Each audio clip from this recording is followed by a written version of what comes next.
حضور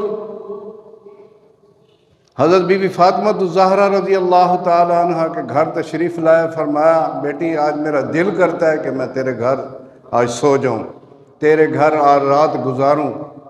انہوں نے کہا یا رسول اللہ اس سے تو بہت اچھی بات کیا ہے کہ آج ہمارے گھر رہیں گے. تو ایک چارپائی جس پہ ایک آدمی بڑی مشکل سے سو سکتے، تو حضور اس پہ لیٹے ہوئے تھے اور فرمایا کہ اکیلا نہیں سوؤں گا، میرے ساتھ حسن حسین بھی سوئیں گے. ایک کندھے پہ امام حسن کو سلایا، ایک پہ حسین کو سلایا.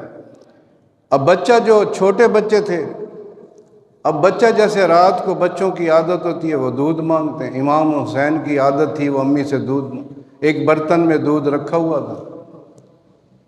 تو جب حضرت امام حسین نے رات کے کچھ حصے میں دودھ مانگا تو حضرت بی بی فاطمہ اٹھنے لگی. تو اللہ کے نبی نے فرمایا اے فاطمہ تم نہ اٹھو، آج دودھ بھی حسین کو میں پلاؤں گا.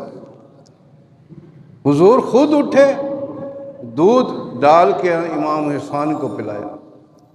اور پھر فرمایا جب صبح ہوئی تو جب اپنے گھر جانے لگے سرکار، تو حضور نے فرمایا کہ یا اللہ ان دونوں سے میں محبت کرتا ہوں، اے اللہ میں ان دونوں سے محبت کرتا ہوں، تو بھی ان سے محبت کر.